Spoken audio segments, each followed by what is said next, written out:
ngelipat baju dan bikin sarapan pagi walaupun cuma sambal doang. Assalamualaikum warahmatullahi wabarakatuh. Puhalarekan, semoga kita semua sehat selalu dan selalu dalam lindungan Allah. Jadi ceritanya pas tadi kedua anakku udah bobo, terniatlah ataupun terkumpullah mood aku untuk ngelipat semua baju-baju yang udah tertumpuk banyak sekali begini ya teman-teman. Sebetulnya kerjaan yang paling malas aku kerjakan itu yaitu ngelipat baju bun, apalagi di jam-jam segini, yaitu jam 11:30 di saat orang-orang udah pada tidur. Aku malah lipetin baju-baju yang udah dicuci yang masih berserakan. Kalau misalkan gak dilipat-lipat dan cuman dipandang doang, nanti tumpukannya bisa jadi sebesar gunung selawah, atau bisa dibilang juga sebesar tumpukan di pasar malam, ya nggak sih bun? Aku juga ngelipat bajunya buru-buru banget nih bun, soalnya takut juga sih nanti Kak Kunti nongol ketok-ketok pintu, suami aku juga belum pulang kan. Kalau misalkan rumah kita berantakan, apalagi dengan tumpukan baju ataupun mainan yang berserakan, jangankan orang lain, kita sendiri aja pusing liatnya bun.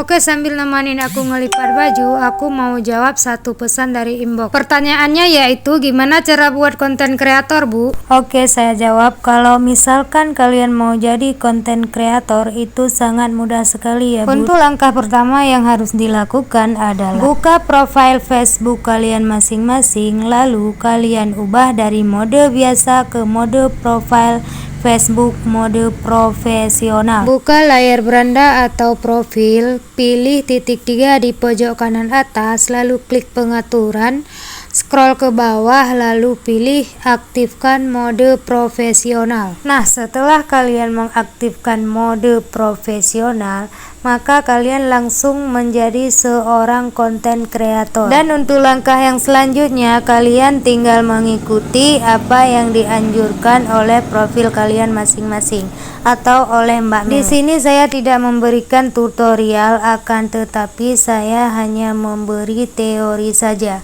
Dan kalau misalkan kurang jelas apa yang saya kasih tahu, kalian bisa buka tutornya di YouTube ataupun di Reel Facebook itu sendiri. Karena di YouTube itu sangat banyak tutorial-tutorial tentang cara menjadi seorang konten kreator Facebook dan konten kreator lainnya. Dan saya sendiri juga masih awam dan otodidak, juga masih perlu banyak belajar. Dan saya juga belajar sambil ngonten atau ngonten sambil belajar ya bu. Oke, lanjut ke kerjaan aku ya bu. Seperti biasa, kalau misalkan kita mengerjakan kerjaan rumah itu rasanya gak akan ada habisnya ya bun. Istilah dalam bahasa Aceh ji, taco nyo tinggal ji, taco ji tinggal nyo munan ke kira-kira abe hanabe luhan lu, siap han siap nang kemenang.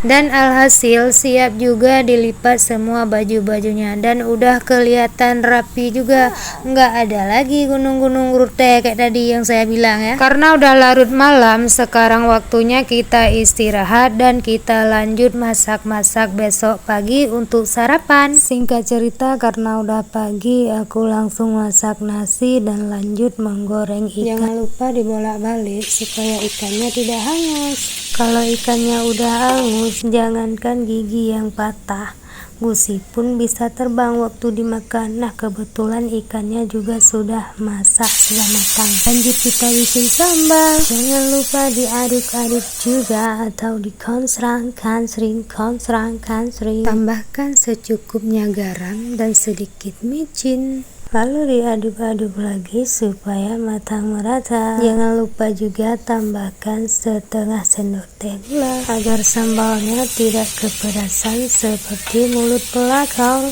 Karena sambalnya sudah matang, lalu kita masukkan ikan yang sudah digoreng tadi. Jangan lupa masukkan ke dalam wadah dan siap disajikan.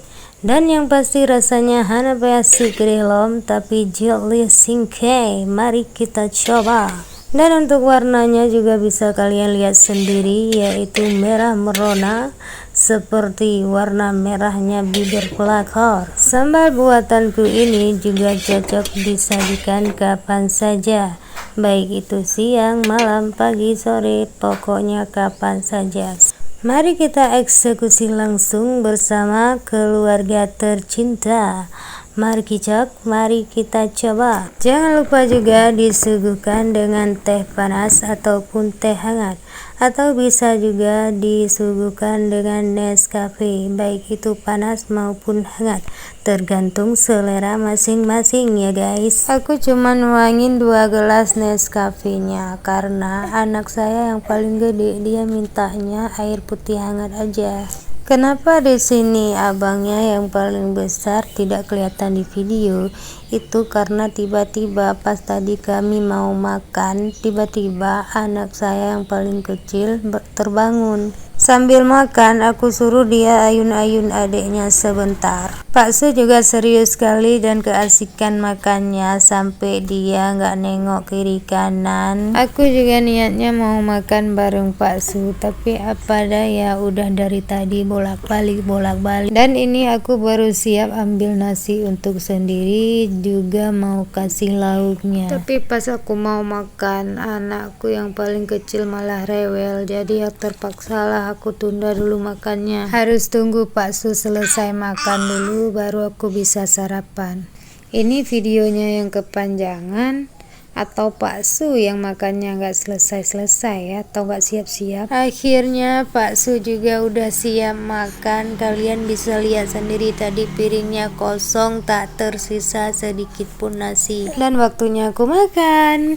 Jangan lupa baca bismillah juga supaya makanan yang kita makan itu berkah. Makan secukupnya dan gak boleh mubazir, karena Allah memberi kita makan supaya kita kuat untuk beribadah. Serius ini sambalnya memang enak kali teman-teman, makanya tadi suami gak lihat kiri kanan pas lagi makan. Sekarang dia lagi asik sama anaknya yang kecil. Aku lanjut makannya. Terima kasih sudah menonton videoku sampai dengan selesai. Segitu dulu kegiatan aku hari ini. Sampai ketemu lagi di video aku selanjutnya. Jangan lupa ikuti aku terus. Seperti kata pepatah, tak kenal maka tak sayang. See you next video. Assalamualaikum warahmatullahi wabarakatuh. Dah.